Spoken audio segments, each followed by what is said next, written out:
من شركات التأمين. بيحصل ايه؟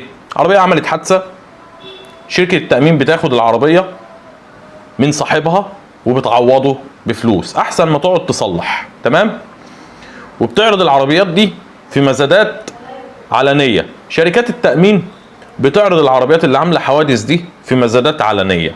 حضرتك لو معاك سجل تجاري بتقدر تروح تشتري اي عربية، كمية عربيات يعني لا محدودة، كل العربيات اللي عايز تخش فيها المزاد وتاخدها كلها تاخدها.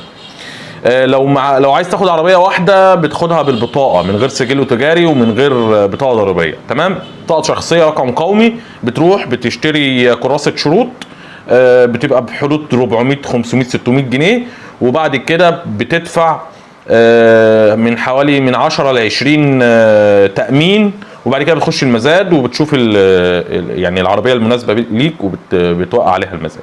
طبعا قبل ما تعمل كل ده بتروح